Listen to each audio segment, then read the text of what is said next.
Good afternoon, everyone. I hope everyone is doing well. Welcome to the seventh structured webinar of the 2021 Virtual European Higher Educational Fair, namely Your Future in Public Governance, Law, and International Relations. I am Melissa Gowen, a fourth-year Development Communication student from Xavier University, and I will be your moderator for this webinar. This webinar will feature 3 speakers from 3 countries.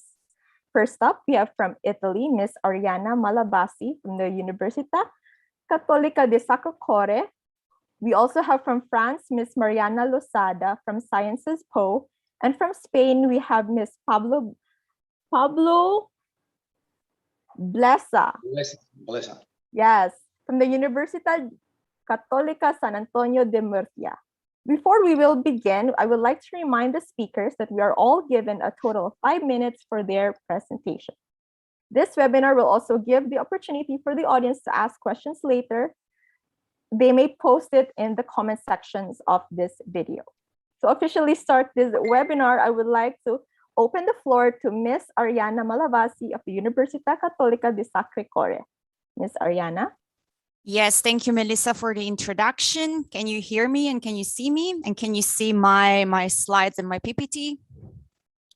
Yeah, your mic is doing well and your screen can be seen. Perfect. So thank you very much for the introduction and nice to meet you all. Ciao a tutti, as we would say in Italy. My name is Arianna Malavasi, it's correct, and I work for the International Office of Università Cattolica del Sacro Cuore. That would be the Catholic University of the Sacred Heart. It's a long name, but everyone affectionately known as Cattolica, students, alumni, the university staff. I'm based at our Milan campus because the university has 5 campuses spread across this country in the cities of Milan, that's the international center, financial center of Italy. In the city of Brescia, we have a small campus that is 100% dedicated to mathematics and physics studies. We have 2 campuses in the cities of Piacenza and Cremona, and 1 campus huge in Rome. That is the political capital of Italy. You probably know that. So we teach international relations and global affairs at our Milan campus, at our Rome campus.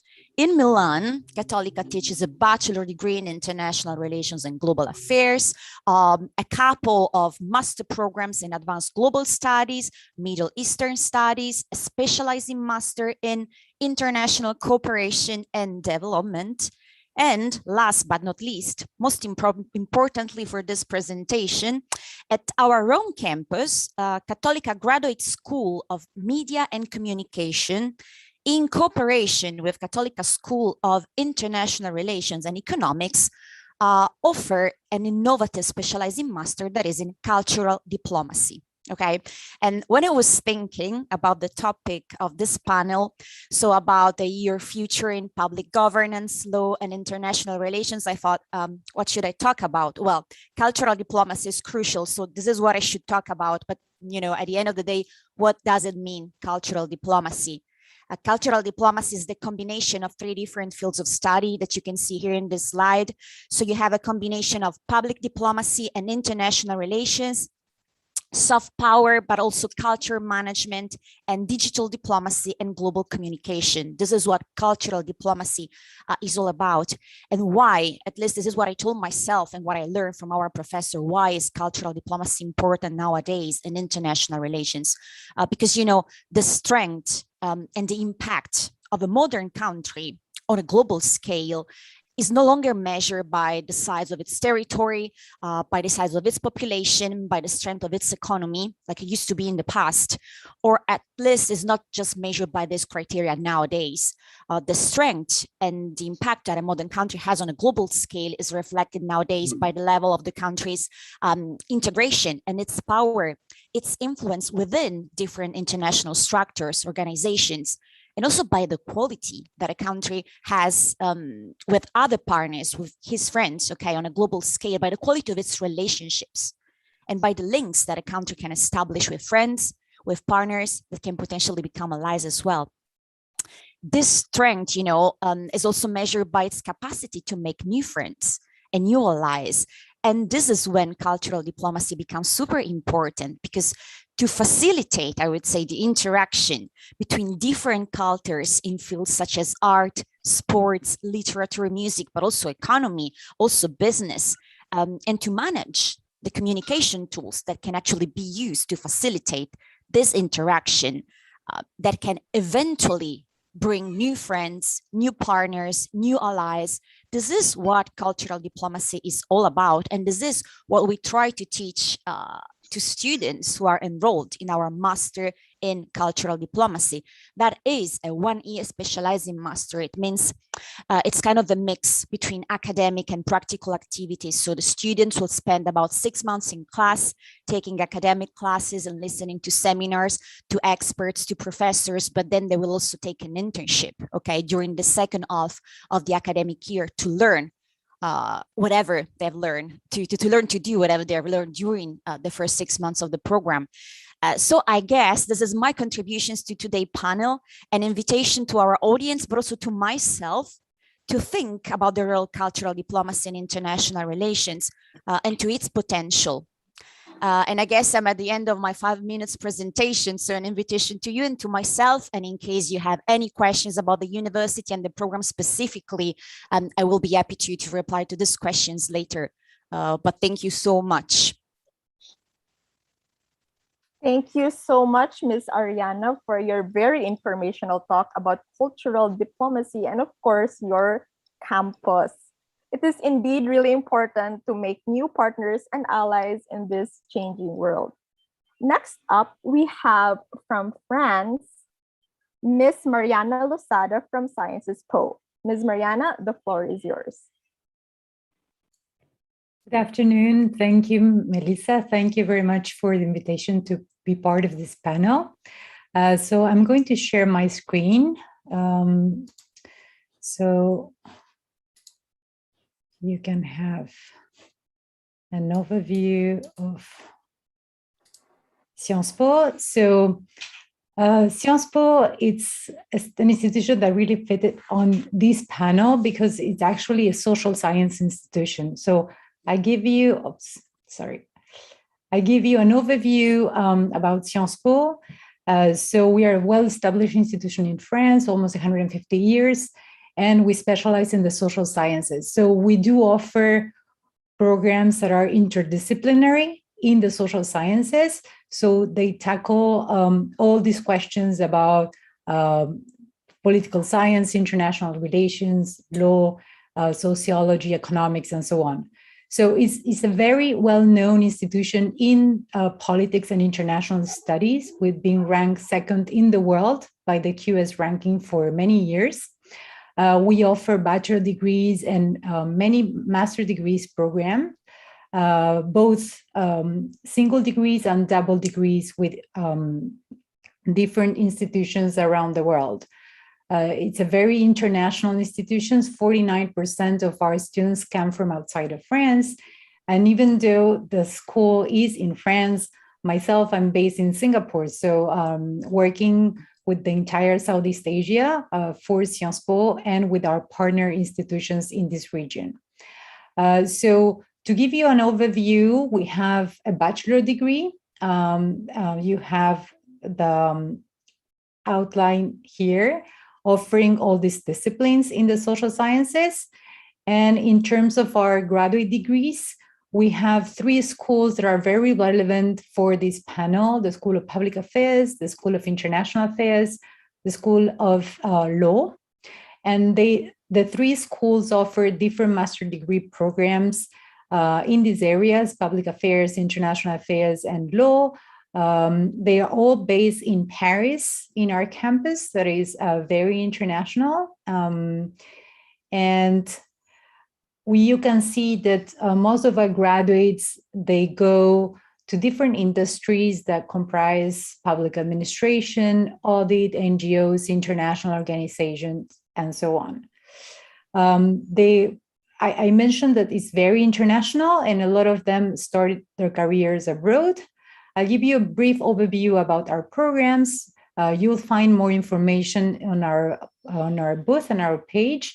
I want to give put a special attention on one program that we have with the Lee Kuan Yew School of Public Policy. That is both a Master in Public Affairs and a Master in European Affairs. That is focusing on Europe and ASEAN. So it might be very interesting for many of the students attending this fair. The School of International Affairs, that offers a lot of double degrees as well. And the School of Law, offering both degrees related to legal professions, but also international affairs as well. You have information about admissions, tuition fees on the booth. You have quick links that give you access to all that information. And we also have one-year master programs relevant in this field: public affairs, global studies, arbitration, and dispute settlement. I think I don't have much time. Just to mention that we do offer scholarship and financial aid. So I invite you to go to our booth. Of course, we have some time for questions now, but you'll have all the relevant information. So thank you so much. And yeah, I guess I give the floor to the next speaker. Thank you so much, Ms. Mariana, for your very informational talk about your university, which, wow, ranks second in the world for politics and international study. Now, last but definitely not the least, we have from Spain, Mr. Pablo Blesa from the Universidad Cattolica San Antonio de Murcia. Sir Pablo, the floor is now yours. Thank you very much. I am very proud to be here in the company of my colleagues from Italy. I have been visiting Professor of Sacro Cuore, and we are sending periodically students to that university in Milan. So it's a great university. As well, I have been visiting Professor Sciences Po in Paris. And again, this is a fantastic, phenomenal university. So as representative of UCAM, as a dean of the Faculty of Social Science and Communication, I'm very happy to be part of this panel. UCAM is a university in Spain, it's a private institution. Is set upon an old monastery, 300 years old, that today accommodates 14,000 students. The university, UCAM, has two campuses in Spain and several developments outside Spain, like in Montevideo, for example. In Dubai, we had another development in Peru and another one in Argentina, altogether 22,000 students. UCAM is currently in the campus I am representing in Spain, is offering 31 bachelor degrees, among them one bachelor degree in international relations, and is offering 52 master programs, among them the one I'm representing today. I'm the director of the Master in European Union and Human Rights, as well as the director of the Master in International Relations. UCAM is ranked with 5 stars in QS for internationalization, another 5 stars for education, and 5 stars for inclusion, and is ranked among the 500 best universities in the Times Higher Education.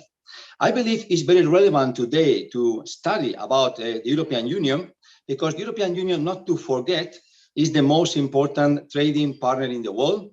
Is altogether will be the most powerful Olympic conglomerate if it will be as a nation in the Olympic Games.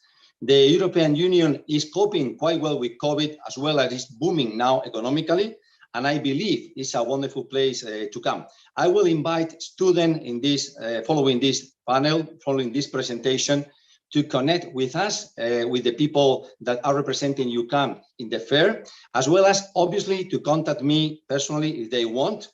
And for example, just to tell a little bit about the internationalization of UCAM, currently the Master in European Union and Human Rights that will start next month will accommodate 25 students from 23 countries. In the campus, we have 2,000 students from 91 countries speaking 61 languages, and therefore it's a wonderful place to come to enjoy the gastronomy, the weather, to travel all around Europe, and obviously to come to know professors from 8 countries that are delivering that particular program.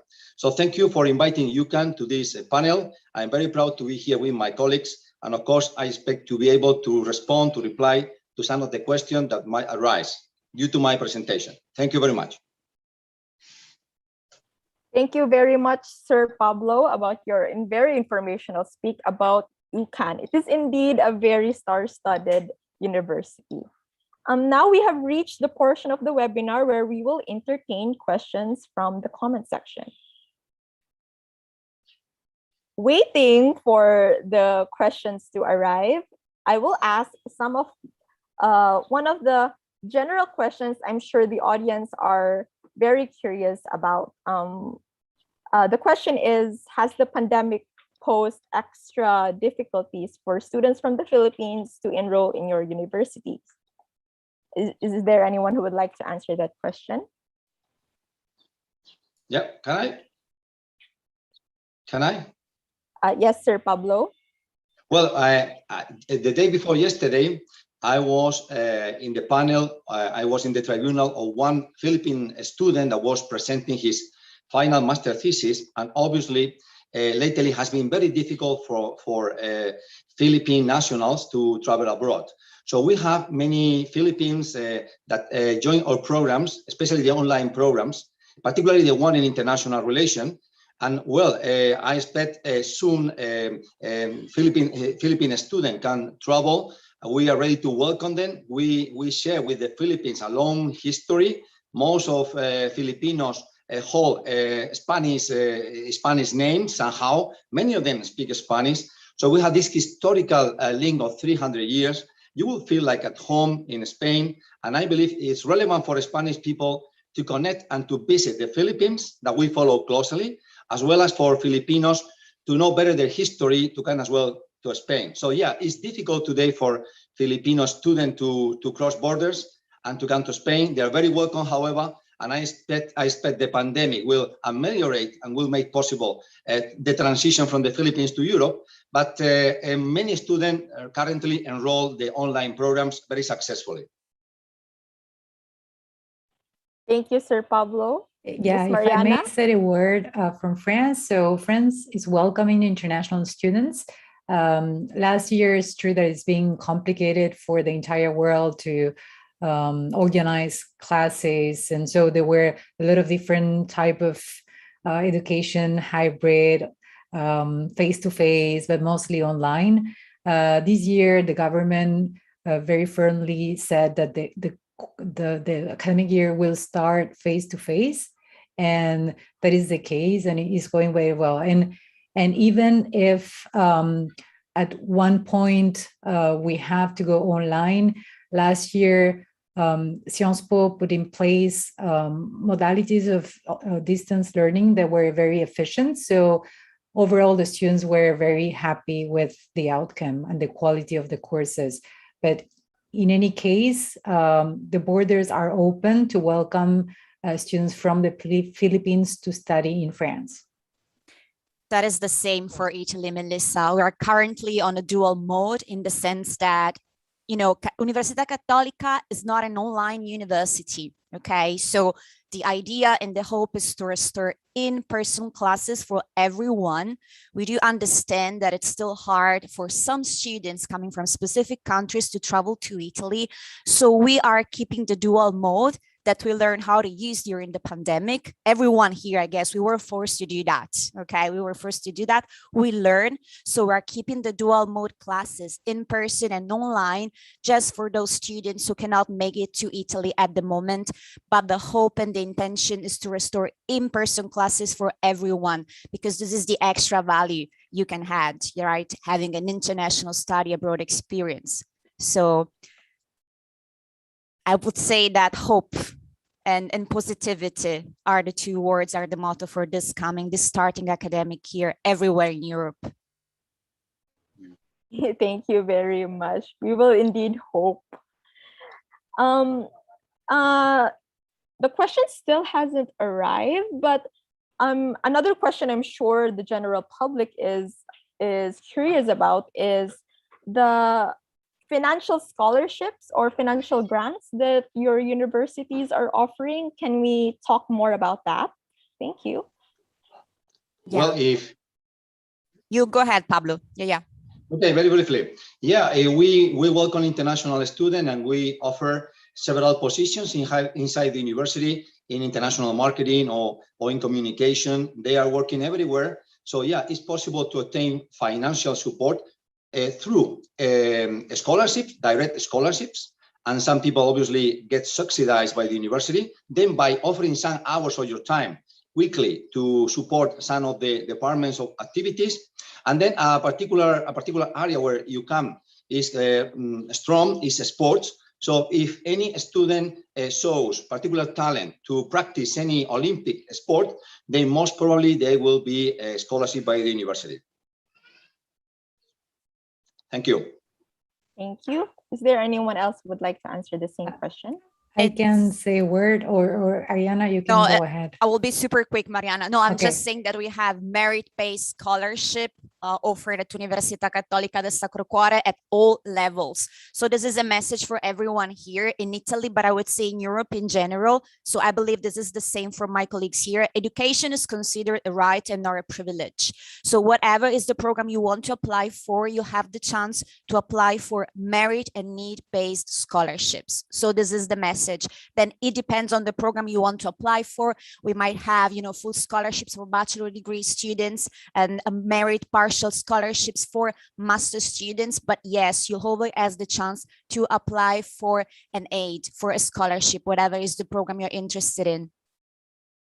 Yeah, I would say the same as Ariana, and say in the sense that we do have scholarships that are offered by Sciences Po,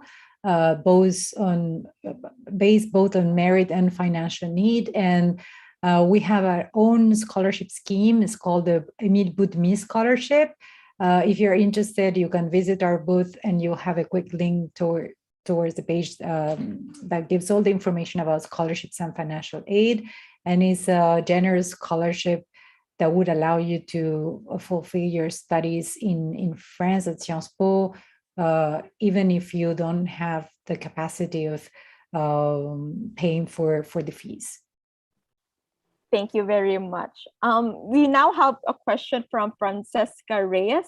Aside from scholarships, are postgraduate international students allowed to have part-time jobs while studying? Is there anyone who'd like to tackle this? Yeah, in Spain, is legally allowed to postgrad student to work with an international student visa 20 hours a week inside the university or outside the university in the businesses typically supporting student life, bars and so on, pizzas, etc. So yeah, it's possible to work part-time for 20 hours a week maximum. Same for Italy, exactly the same, 20 hours per week part-time. Same for France. Another question is from Jason Fernandez. Is there any age limit for these scholarships? For us, the answer is no, but I guess it's for everyone. No, there is no age limit. We will check what's your academic background. And as I said, some of them are financial need based. So no age limit, absolutely, to apply for the program and to get the scholarship. Yeah, I would say the scholarships at Sciences Po are competitive because it's a competitive institution based on academic excellence. But of course, if you think that this is the right school for you, you find a suitable program and you qualify both for the merit base and financial need, you will get chances to get a scholarship. Okay, there is another question here directed to Sir Pablo. Is it possible to become a citizen and live in Spain after finishing studies there? Obviously, it's possible. For example, my wife, who is now working here close by, she's a Russian citizen and she obtained the nationality only 3 months ago. Obviously, it's a long process that starts by radicating yourself in the country. Could be through marriage, for example, so through family ties, or because you get a job. But it's possible to get a job and stay inside the European Union. And then over time, after 5 years resident, you can apply for the nationality. And then the international community, the foreign community in Spain is huge. I think we have more than 5 million workers that come from abroad in a country of close to 50 million people. So yeah, it's possible. either you marry, for example, or either you work and you find a job that is permanent and stable. But yes, it's possible to stay in the European Union and obviously in Spain once you had a job. Thank you very much. We also have a question here from Christian Gilbert Esteban. Does the program that the school is offering require professional experience? Are there programs for no professional experience yet? Well, very briefly, in my case, for the Master in European Union and Human Rights, there is no need for professional experience, and neither in the Master in International Relations that is online. Okay, how about the others? So for our programs, usually the masters that are 2 years, they don't require professional experience, with some exceptions. But most of them are just, you can do that right after graduating from your degree diploma. But if you are planning to do a 1-year master program, those programs, because they are for mid-career professionals, they require professional experience. Then is different than what we offer at Cattolica, Mariana. It's good that you said that, because at Cattolica, Italy, we do not require professional experience. We're actually looking for fresh graduated students to get enrolled into our 1-year specializing master programs. So professional experience not required. That's very nice. We also have a question from Gwyneth Borja. What is the level of difficulty for applying the scholarship? Are there limits to the number of students to be accepted in the scholarship? Well, in our case, and hello, is based on the quality of the candidate. If the candidate excels because he's very talented in any particular field that can be of use, can be of interest to the university, then there will not be any limit. But then again, it's a matching between the competencies of the candidate and what the university needs. Again, in a sport or inside the institution. So it all depends on the candidate in itself and the qualities of the candidate. Thank you. How about the others? Yeah, I would say the same. I mean, scholarships are competitive. We don't have unlimited funding. So as I said before, if you are really motivated for a specific program and you think that it's a program that is suitable for you, you should apply.